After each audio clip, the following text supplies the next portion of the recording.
10 tahun pengelolaan keuangan haji.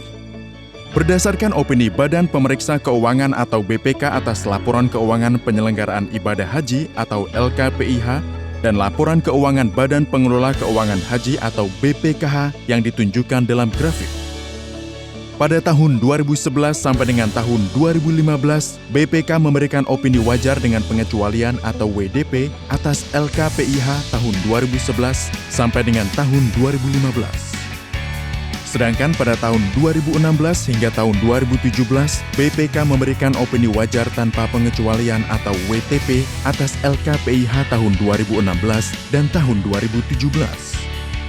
Dan pada tahun 2018 sampai dengan tahun 2020, opini wajar tanpa pengecualian atau WTP atas LKBPKH tahun 2018 sampai dengan tahun 2020.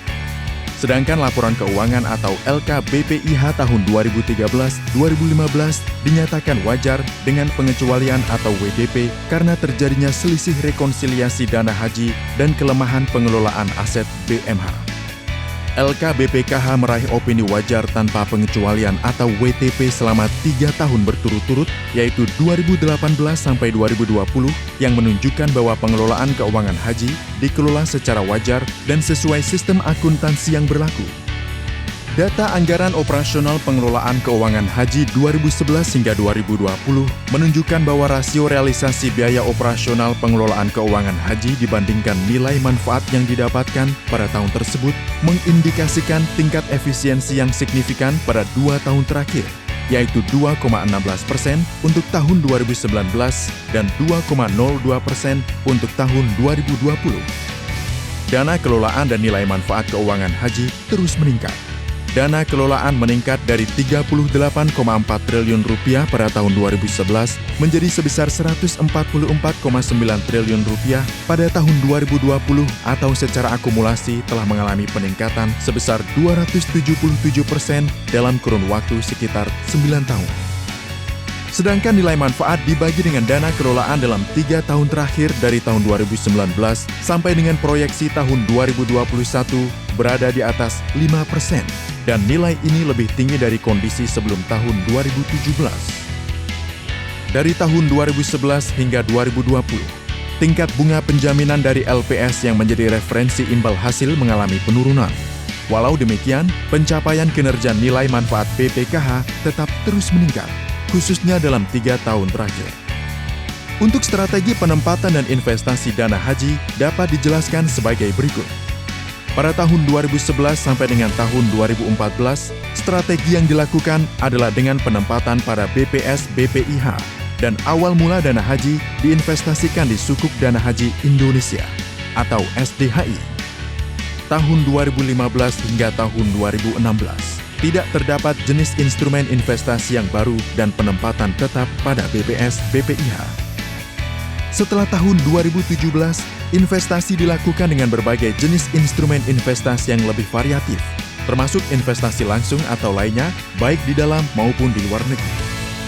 Biaya haji dan subsidi biaya penyelenggaraan ibadah haji atau BPIH tahun 2011 hingga tahun 2021 menunjukkan bahwa proporsi alokasi subsidi dana haji terus meningkat dari sejak tahun 2011 sampai dengan tahun 2019 dan mencapai tingkat tertinggi pada tahun 2019. Dengan proporsi alokasi subsidi mencapai lebih dari 50%. Kondisi ini termasuk tambahan 10.000 jemaah lansia pada tahun 2019. Dana subsidi diambil dari nilai manfaat pengelolaan keuangan haji. BPKH juga berperan dalam mengurangi beban biaya di dalam BPIH dengan melakukan efisiensi biaya penerbangan dan efisiensi pengadaan mata uang Saudi Riyal. Manfaat SBSN Haji Bagi Umat. Investasi dana haji dalam surat berharga syariah negara atau SBSN dimanfaatkan untuk pembangunan sarana menunjang kegiatan perhajian, pendidikan Islam, dan pelayanan umat. Tahun 2013 hingga 2014, SBSN dimanfaatkan untuk rehabilitasi asrama haji atau embarkasi haji. Tahun 2015 hingga 2018, SBSN dimanfaatkan untuk rehabilitasi asrama haji atau embarkasi haji.